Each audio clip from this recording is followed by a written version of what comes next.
Alright, Mendel's laws of inheritance की बात कर रहे हैं। तो पहला लॉ क्या था, अर्नव और अक्षय बता देंगे। सर लॉ ऑफ डोमिनेंस, उसकी डेफिनेशन भी बता देंगे। सर अगर Law of- फैक्टर होता है तो वन दिखता है और वन फैक्टर दिखता है, उसे डोमिनेंट कहते हैं। अब थोड़ा सोफिस्टिकेटेड शब्दों में गवारों की तरह, लॉ ऑफ डोमिनेंस।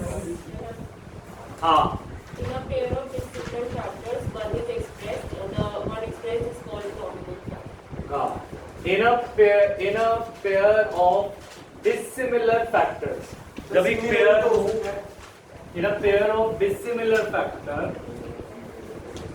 similar हो तो dominance दिखेगा ही, dominance दिखेगा ही, है ना? In a pair of dissimilar factor, only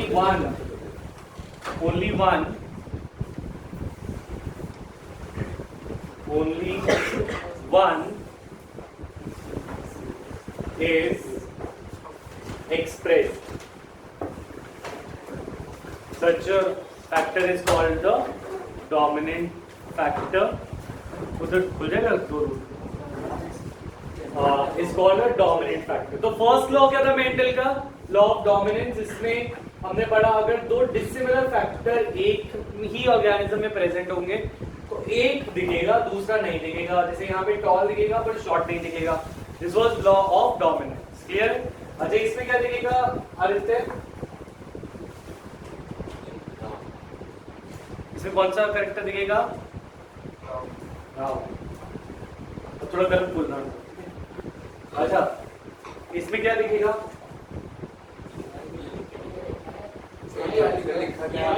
capital Y और स्मॉल वाई। तो देखो, कैपिटल टी होता है टॉल के लिए और स्मॉल टी होता है शॉर्ट के लिए। पर दिखा क्या? टॉल। सर कैपिटल टी उनसे डोमिनेंट माना जाता है। होता है कैपिटल आर राउंड और स्मॉल आर रिंकल। तो इनमें से कौन सा राउंड दिखा? ठीक है, अगर कैपिटल वाई येलो और स्मॉल वाई ग्रीन, पर जब दोनों एक साथ आते हैं तो एक ही दिखता है, कौन सा? येलो। तो ये लॉ ऑफ डोमिनेंस समझ आ रहा है? जब दो ऑपोजिट फैक्टर साथ आ जाएंगे तो उनमें से एक दिखेगा जिसको डोमिनेंट बोलेंगे, जो नहीं दिखेगा इंडिविजुअल में वो रिसेसिव कहलाता है। वो क्या कहलाता है? ये लॉ ऑफ डोमिनेंस था। ये तो सबको क्लियर था? ठीक है, लॉ ऑफ डोमिनेंस की वजह से हमारी F1 क्रॉस में जो हमने होमोजाइगस टॉल, होमोजाइगस कंडीशन होती है नेहा, जिसमें दोनों फैक्टर्स सेम होते हैं। किसी के अंदर मदर और फादर दोनों से आने वाले कैरेक्टर्स कैपिटल टी ही है, तो ये होमोजाइगस टॉल है। ये कैसा है? Homozygous tall. क्या है? Homozygous tall. और ये है होमोजाइगस शॉर्ट। तो it is homozygous but it is short. ठीक है, ये मेल है सपोज और ये फीमेल प्लांट है। तो इन दोनों के अंदर पहले गेमीट्स बनेंगे, like pollen grains and like sperm and ovum in humans बनते हैं, वैसे ही प्लांट्स में भी पॉलन ग्रेन के अंदर मेल गेमीट होते हैं और ओवरी में एग होता है। तो ये जब गेमीट्स बनते हैं तो कौन सा डिवीजन होता है, माइटोसिस या मायोसिस? मायोसिस। कौन सा होता है? मायोसिस। मायोसिस के दौरान जो भी दो कनेक्टर्स हैं, टॉल का इसमें भी टॉल है, इसमें शॉर्ट है और शॉर्ट है, वो दोनों अलग अलग गेमीट्स में जाते हैं। सपोज अगर ये ह्यूमंस होते तो दो मेल जो है वो दो स्पर्म बनाता और ये जो स्पर्म होते, ये स्पर्म में एक में कैपिटल टी चला जाता, दूसरे में कैपिटल टी, वैसे तो ये दोनों सेम टाइप की बन गए। सिमिलरली जो फीमेल, अगर ये सपोज फीमेल होते ह्यूमंस तो वो एग बनाते। क्या बनाते? एग। तो स्पर्म्स एंड एग और जैसी चीजें जो हैं ये गेमीट्स कहलाते हैं। क्या कहलाते हैं? गेमीट्स को जर्म सेल्स भी बोलते हैं। गेमीट्स को एक और क्या दिया जाता है? Germ cells. ठीक है।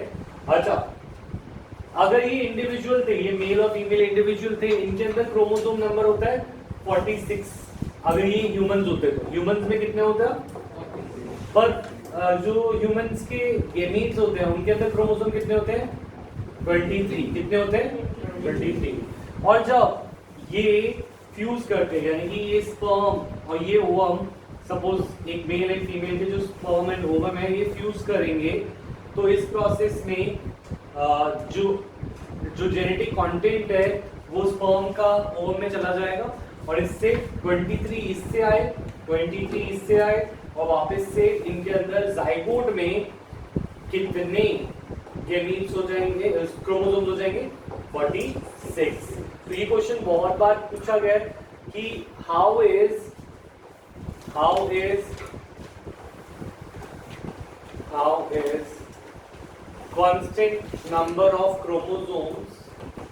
constant number of chromosomes maintained? How is constant number of chromosomes maintained in the progeny? Progeny में constant number of chromosome कैसे maintain करे गए हैं? तो हम बोलेंगे जो इंडिविजुअल होता है उसके पास पेयर्ड क्रोमोसोम्स होते हैं। कितने होते हैं? पेयर्ड। इसको बोलते हैं डिप्लॉयड कंडीशन। क्या बोलते हैं? डिप्लॉयड माने पेयर्ड क्रोमोसोम्स है, ठीक है। तो 46 क्रोमोसोम्स होते हैं, जैसे एक ह्यूमन मेल में या ह्यूमन फीमेल में, ठीक है। पर उनके गैमीट्स में half the number of chromosome होते हैं। तो इसका आंसर लिखेंगे although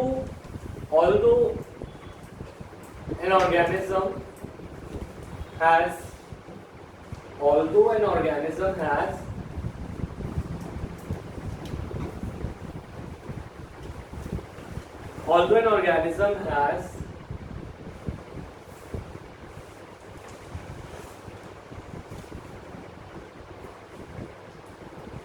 paired chromosomes,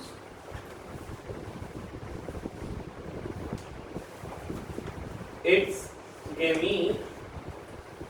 gametes or germ cells only receive one from each pair. Only receives one from each pair.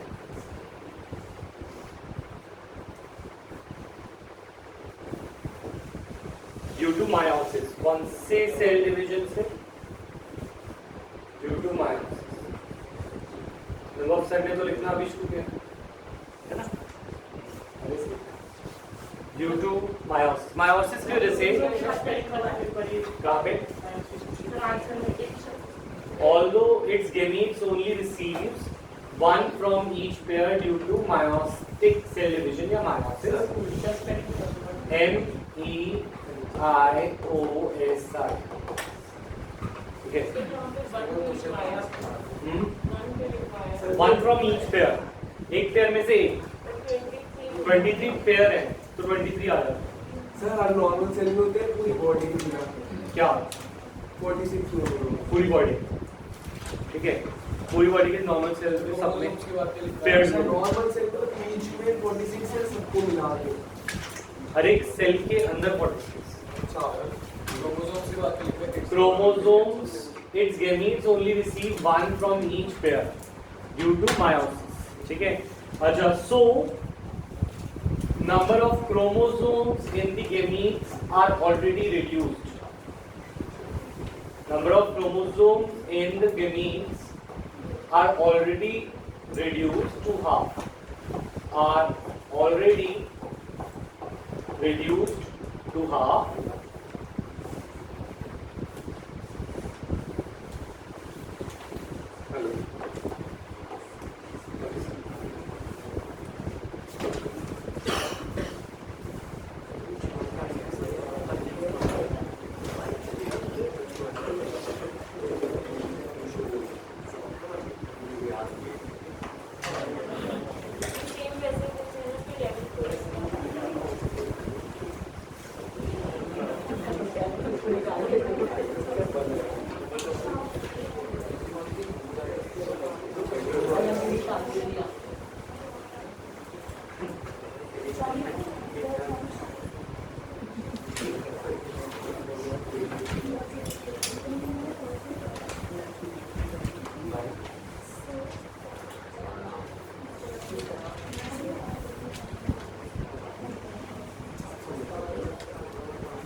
Yes.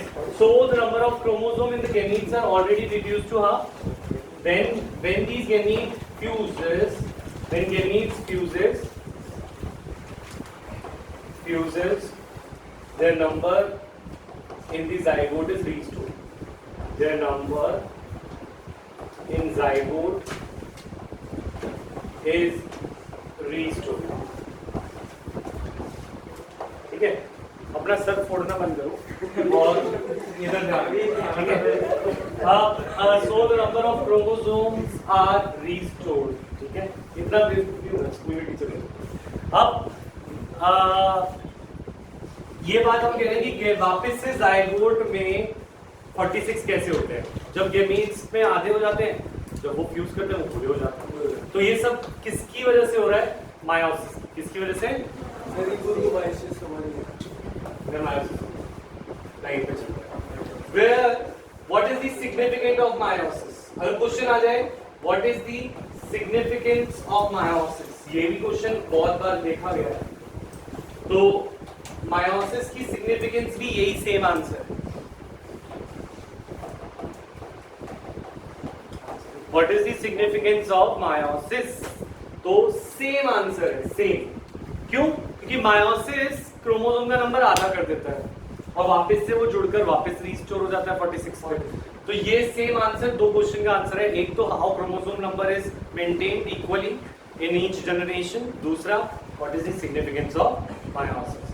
तो हम ये कह रहे हैं कि मैं दोबारा बता रहा हूँ, देखो जैसे ह्यूमंस है, ह्यूमंस के अंदर हर एक सेल में 46 क्रोमोसोम होते हैं, ठीक है। अब अगर ह्यूमंस और फीमेल से अगर हम मेल और फीमेल से एक सेल लें और स्पर्म और ओवम, क्योंकि उनके हर एक सेल में 46 होते हैं, तो स्पर्म और ओवम में भी 46 होने चाहिए थे। पर 46 की जगह वहां पे अगर 46 होते तो जो नेक्स्ट जनरेशन आती है उसके पास कितने क्रोमोसोम हो जाते? 92 क्रोमोसोम। ऐसे हर एक जनरेशन में क्रोमोसोम नंबर बढ़ते जाते। नहीं समझ आ रहा? ध्यान यहाँ पे है। 46 मिलके क्या हो जाते? 92, और 92 नेक्स्ट जनरेशन में मिलते, तो ऐसे बढ़ता जाता। तो हमने ये क्रोमोसोम नंबर को मेंटेन कैसे किया कि जितने पेरेंट्स में उतने ही ऑफस्प्रिंग में हो। इसको करने का एक तरीका ये था मायोसिस। क्या तरीका था? मायोसिस ये करता है जो 46 और 46 क्रोमोसोम्स है उनको हाफ करके डालता है गैमीट्स में। तो एक ऐसा सेल डिवीजन जो क्रोमोसोम नंबर को हाफ कर देता है वो है मायोसिस। तो जब मायोसिस से गैमीट्स बनते हैं तो ऑलरेडी 23 होते हैं, जो वापस में जाकर जाइगोट में रीस्टोर कर देते हैं नंबर 46 को। सेल डिवीजन के दो तरीके की सेल डिवीजन होती है, माइटोसिस और मायोसिस। अभी मैंने लास्ट क्लास में लिखवाया था, जो क्रोमोसोम नंबर को मेंटेन करती है वो माइटोसिस होती है, और जो क्रोमोसोम नंबर को आधा करती है, ऐसा सेल डिवीजन, सेल का टूटना, वो कहलाती है मायोसिस। तो ये जो सेल डिवीजन से बने हैं, मतलब आगे बढ़ेगी या नॉर्मल? मेंटेन मतलब सेम। माइटोसिस मेंटेन करता है क्रोमोसोम नंबर, मायोसिस कम करता है। तो यहाँ पे हमें किसकी जरूरत थी? कम करने की या मेंटेन करने की? कम करने की। कम करने की यानी हमने मायोसिस का इस्तेमाल किया। क्लियर है पॉइंट? माइटोसिस। अच्छा नेक्स्ट, हाँ तो पर वो दोनों बराबर आते हैं। अच्छा नेक्स्ट क्रोमोसोम, अब हमारे पास था second law. Second law is law of segregation. हाँ बोलो। एक सेल जैसे एक ऑर्गेनिज्म के पास 46 होते हैं ना उसने 23 अपने ऑफस्प्रिंग। ऑर्गेनिज्म में नहीं, सिर्फ ह्यूमंस की बात कर रहे हैं हम। बात सबके अलग अलग नंबर होते हैं। अगर उसने 23 अपने ऑफस्प्रिंग को दे दिए तो उसके पास तो सिर्फ 23 रह गए। हाँ फिर मैं वैसे उसके पास 23 नहीं रहे, वो उसने एक 46 से दो 23 के स्पर्म्स बना, ये मायोसिस। हाँ फिर वो वापस से ऑड डिवाइड होकर फाइनली 23 चार बनते हैं। मायोसिस में 4 सेल्स बनते हैं, 2 की बजाय। एनीवेज उसका कुछ नहीं जा रहा इसमें, उसके सेल ही तो डिवाइड होके जा रहे हैं, वो थोड़ी टूट जाएगा, है ना?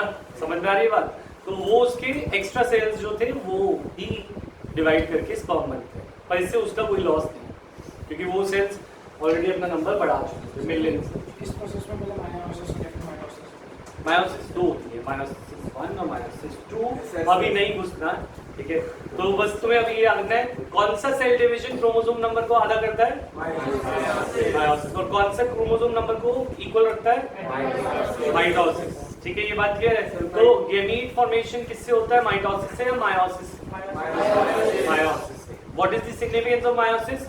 गैमीट्स में आधा कर देता है सो दैट वापस से जाइगोट में 46 रीस्टोर हो जाए, जो पहले था उतना ही वापस आता है। क्लियर है ये point?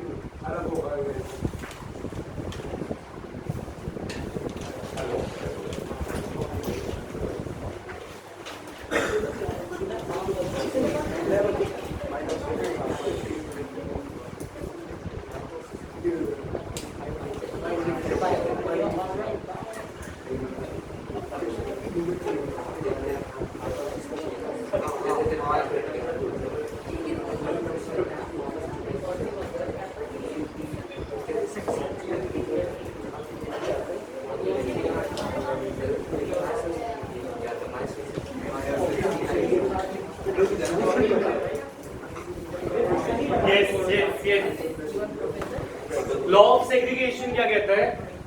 At the time of gamete formation, जब गैमीट बन रहे होते हैं, at the time of gamete formation,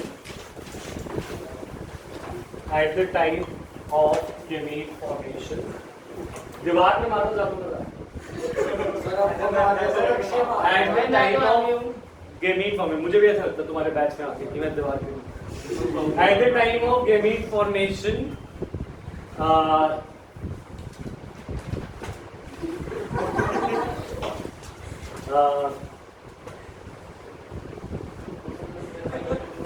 the pair of factors segregate, pair of factors separate, Segregate means separate. separate such that each gamete only receives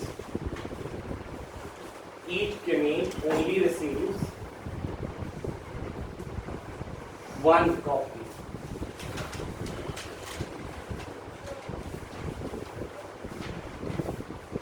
One factor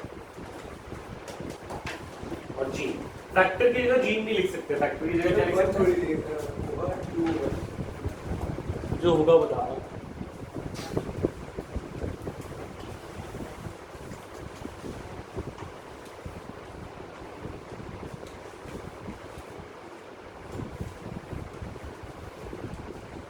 तुम्हारी वजह से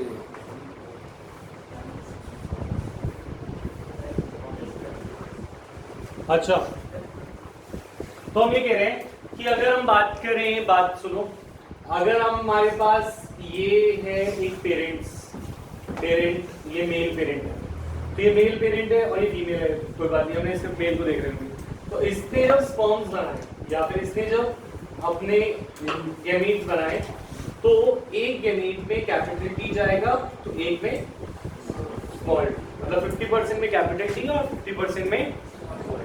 ये कौन से लॉ की वजह से? Law of segregation. और कौन से सेल डिवीजन की वजह से ऐसा हो रहा है? बायोप्सिस. क्योंकि ऊपर अगर पेयर था तो नीचे सिंगल जाता है, ऊपर पेयर था तो नीचे क्या जाएगा? ये बिल्कुल यूनिवर्सल लॉ है अर्णव सर, ठीक है? ये क्या है? यूनिवर्सल लॉ है और ये हमेशा फॉलो होता है. ठीक है, क्लियर है पॉइंट? ये दोनों में से कोई एक फ्यूज करेगा, अगर तो दोनों भी कर सकते हैं, वो तो डिफरेंट बनते हैं कॉम्बिनेशन. क्लियर है? आगे बढ़े. 50-50 कैसे होगा? दो का एक क्या होगा? दो का एक को 50% होता है, 1 out of 2 is 50%. तो एक गैमेट में तो 50% ही गया ना, आधा ही गया ना उसका, जितना टोटल कंटेंट. और चाहे तो एक फ्यूज होगा, एक स्पर्म में एक होगा. ठीक है, क्लियर है पॉइंट? एक ओवम में भी एक होगा, तो गैमीट फॉर्मेशन पे एक ही आता है, चाहे इंडिविजुअल में दो थे. समझ में आई बात? अच्छा, अब आते हैं थर्ड लॉ पे. ये थोड़ा सा लॉ ऑफ इंडिपेंडेंट असॉर्टमेंट.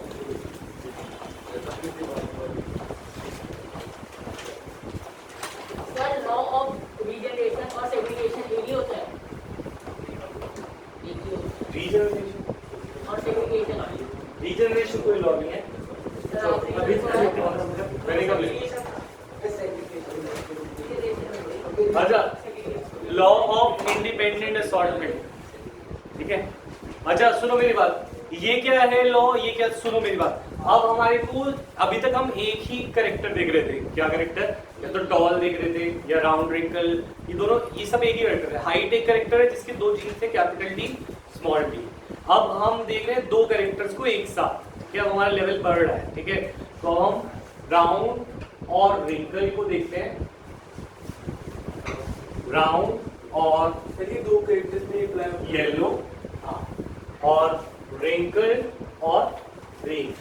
तो हमने दो अलग अलग प्लांट लिए, एक जिसके अंदर राउंड सीड होता है ना, फोन दे दो, और फोन में नहीं लगा था। फोन में लगाओ, राउंड सीड और येलो सीड, और रिंकल सीड और ग्रीन। तो राउंड, रिंकल और रिंकल ग्रीन, राउंड येलो और रिंकल ग्रीन, ये दो अलग अलग कैरेक्टर्स लिए जा रहे हैं। एक लिया जा रहा है शेप और दूसरा लिया जा रहा है कलर। तो ऐसा क्रॉस कहलाता है डाई हाइब्रिड क्रॉस। कैसा क्रॉस? डाई हाइब्रिड वर्ड वैसे एनसीईआरटी में मेंशन नहीं है, पर हम अपने लिए याद रख रहे हैं, जब दो कैरेक्टर्स का क्रॉस किया जाता है तो वो डाई हाइब्रिड। इससे पहले जो भी हम क्रॉस कर रहे थे वो मोनो हाइब्रिड था। वो क्या था? क्योंकि उसमें एक ही कैरेक्टर देख रहे थे, या तो हाइट या राउंड। ठीक है, समझ में आई बात? इस क्रॉस में हमने क्या देखा? पहले लगेगा लॉ ऑफ इंडिपेंडेंट, नहीं, लॉ ऑफ सेग्रीगेशन। क्या लगेगा? Law of segregation. अगर लॉ ऑफ सेग्रीगेशन लगेगा तो इसमें कितने टाइप के डिफरेंट गेमीन्स बनेंगे? इस पेयर में से एक जाएगा और इस पेयर में से एक जाएगा, तो एक ही टाइप का गेमीट बनेगा जिसमें आर और कोई डिफरेंट कॉम्बिनेशन बन सकता है। अच्छा, इसके अंदर इन दोनों में से एक जाएगा और इन दोनों में से भी एक जाएगा, तो इनसे क्या जाएगा? ये क्या है? ये अगर मेल था और ये फीमेल था, तो ये क्या है? गेमीट्स। ये क्या है? क्योंकि गेमीट्स में हाफ द नंबर होता है। ऊपर 4 जीन्स थे, अब कितने रह गए? 2। कौन से सेल डिवीजन की वजह से? मायोसिस। कौन से लॉ की वजह से? समझ में आई बात? ऐसा हो सकता है किसी सीड का कलर हो पर शेप ना हो, कलर भी आएगा और शेप भी आएगा, है ना? समझ में आई बात? अच्छा, तो gametes then fuse, gametes then, और ओरिजिनल नंबर रिस्टोर हो जाता है। ओरिजिनल नंबर क्या हो जाता है? रिस्टोर। जैसे 4 थे ऊपर, तो यहाँ पे भी फाइनल में कितने आएंगे? 4। अब लॉ ऑफ डोमिनेंस लगाते हैं। अगर डिसिमिलर फैक्टर्स हो, capital R small R similar है या डिसिमिलर? तो कौन सा कलर दिखेगा और कौन सी शेप? Round and yellow. समझ आ रहा है अब थोड़ा हेरिडिटी? अच्छा, ये होमोजाइगस कंडीशन है या हेटेरोजाइगस? हेटेरोजाइगस, क्योंकि इनमें डिसिमिलर फैक्टर्स है। और ये होमोजाइगस राउंड येलो था और ये होमोजाइगस रिंकल्ड ग्रीन।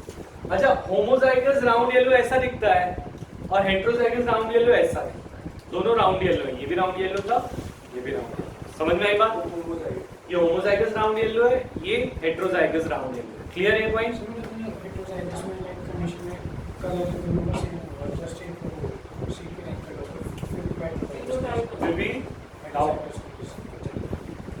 क्यों? हेटेरोजाइगस तो ये लिख रहे हैं कैपिटल आर स्मॉल आर में, capital R small R capital R capital R small R नहीं, तो फिर हम एक फैक्टर के लिए वो होमोजाइगस होगा, एक हेटेरोजाइगस। अच्छा, अब हम आते हैं, अभी भी लॉ ऑफ इंडिपेंडेंट असॉर्टमेंट तो अनलॉक ही नहीं किया हमने। अभी हमने सिर्फ 2 लॉज देखे, एक तो लॉ ऑफ सेग्रीगेशन जिससे गेमीट्स बनते हैं, और दूसरा लॉ ऑफ डोमिनेंस जिससे हम हेटेरोजाइगस कंडीशन में बताते हैं कि वो ऑर्गेनिज्म क्या होने वाला है। यहाँ तक अभी तक बात समझ में आई? अब हम चलते हैं F2 पे। ये क्या बनी है इसकी? तो F1 के बीच में क्रॉस करेंगे। F1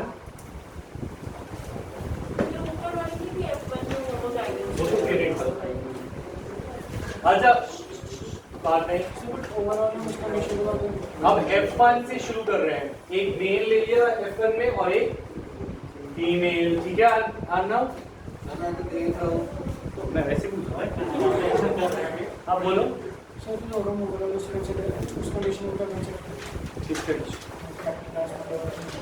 It is here homozygous for one and heterozygous for another. Condition का वो स्पेशल नाम नहीं है, वो एक के लिए होमोजाइगस। अच्छा, तो पहले लॉ कौन सा लगेगा? Law of segregation. क्या लगेगा? Law of segregation. अच्छा, इसके अंदर कितने डिफरेंट कॉम्बिनेशन बन सकते हैं? इन दोनों में से एक उठाओ, कैपिटल आर स्मॉल आर में से एक और कैपिटल वाई स्मॉल वाई में से एक, और उनको जोड़ो गेमीट बनाने के लिए।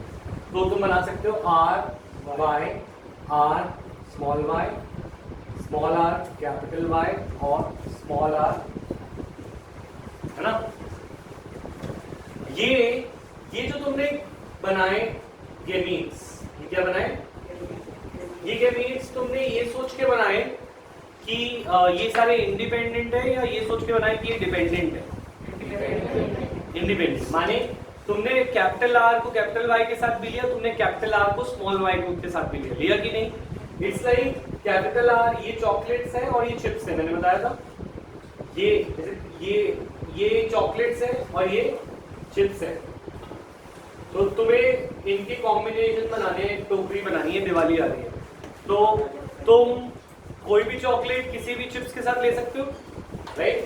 तुम कैपिटल आर चॉकलेट तुम कैपिटल वाई चिप्स के साथ ले सकते हो, और तुम capital R chocolate small Y chips के साथ ले सकते हो, और small R chocolate capital Y chips के साथ, और small R chocolate with small Y chips. तो तुम ये जो तुम टोकरियां बना रहे हो दिवाली की, तो तुम कुछ ये सोच के बना रहे हो कि ये इसके साथ अच्छा टेस्ट करता है, ये साथ रहेंगे, या ये जो तुमने बनाया है इंडिपेंडेंट बनाया है, ये इंडिपेंडेंट बनाया है, ठीक है? अगर तुम सोचते कि भाई capital R chocolate capital Y के साथ ज्यादा अच्छी टेस्ट करती है, मैं ऐसी टोकरी दूंगा अपने मेहमान को, तो तुम इंडिपेंडेंटली असॉर्ट नहीं कर रहे हो। तो तुम क्या नहीं असॉर्ट कर रहे?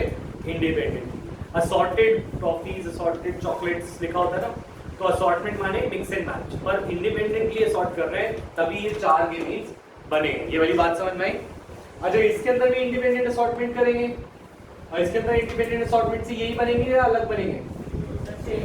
सेम बनेंगे। Capital R capital Y capital R small Y small R capital Y small R small Y, right? तो 4 इसमें बने, 4 इसमें बने। अब 4 और 4 को अगर हम जोड़ने लगे तो टोटल कॉम्बिनेशन 16 बनेगी। कितने बनेंगे? तो 16 बनाने के लिए हम 4 बाय 4 का स्क्वायर बना लेंगे।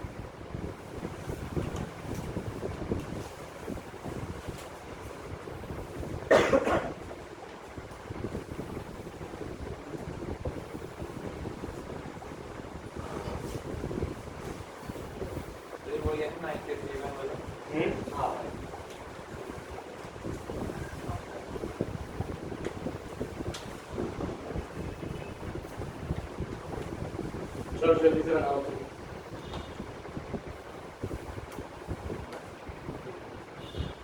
बनाओ अपनी कॉपी में।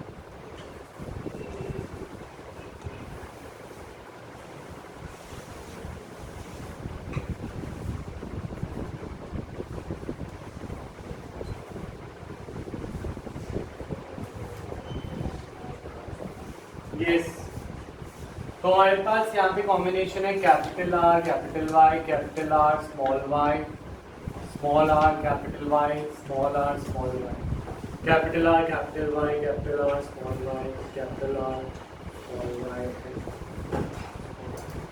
इन सबको ज्वाइन करते हैं और लॉ ऑफ डोमिनेंस लगाते हैं सब में। तो इसमें तो बनेगा capital R capital R capital Y capital Y capital R capital Y. तुम अपना बनाना शुरू करो।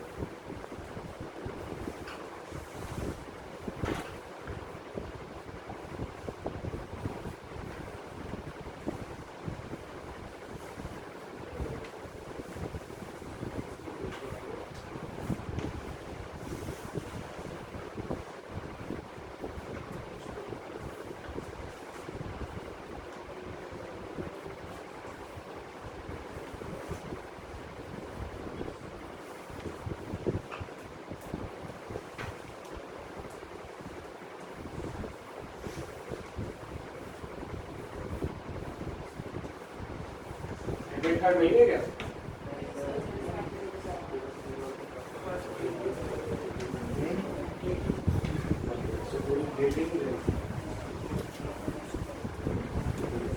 रिपोर्ट रिपोर्ट पे नहीं दोबारा ले 7 को दोबारा पड़े 10 को 10। और उससे पहले कितनी छुट्टियां हैं? 5 को पेपर है ना, 5 को मैथ्स है, 10 को साइंस है, 14 को बस मतलब 5 दिन है। फास्ट चेंज करने हैं।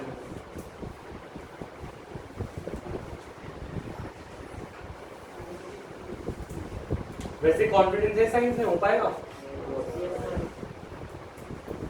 नहीं के वर्ग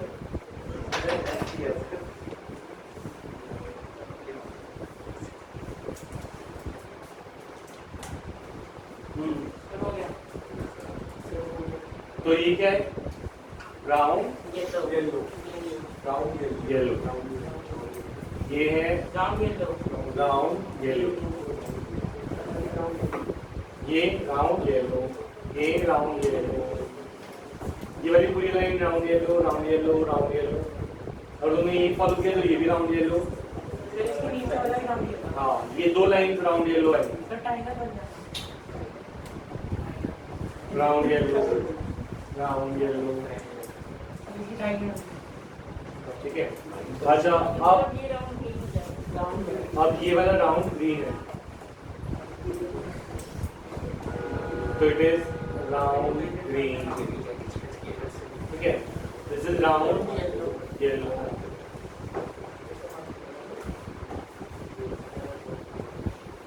तो दिस इज राउंड येलो,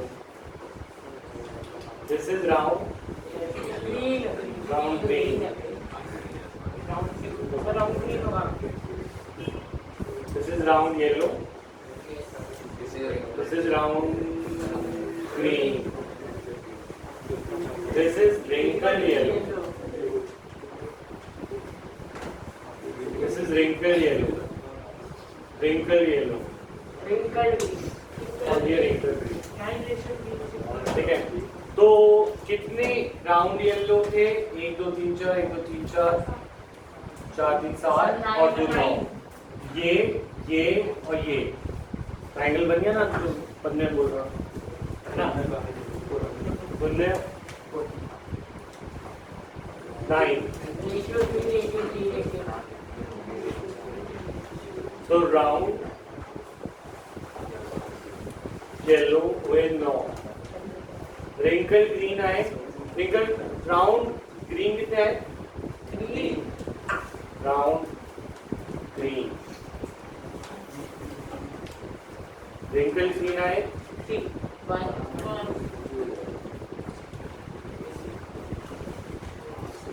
और रिंकल येलो आए 3। तो ये हमने किया, और मेंडल ने भी यही किया, मेंडल ने ही गार्डन में किया, तुमने ही कॉपी में किया। तो मेंडल ने गार्डन पे किया, तो उसको गार्डन में उसने ऑब्जर्व किया रेशियो 9:3:3:1। फिर उसने जब भी कॉपी में किया तो उसको रेशियो 9:3:3:1। तो इससे प्रूव होता है कि जो गैमीट्स है, क्योंकि ये तभी बने जब हमने इंडिपेंडेंटली सॉर्ट किया था या dependently. So this proves that one pair of factor segregates independent of one pair of factors segregate independent of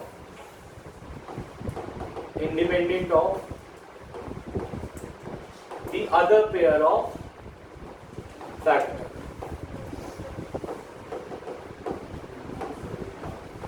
माने एक राउंड और रिंकल्ड यानी शेप वाला, जो शेप वाले थे वो कलर वालों से इंडिपेंडेंटली असॉर्ट करने पे गार्डन में जो एक्सपेरिमेंट हुआ तभी हम उसको प्रूव कर पा रहे हैं।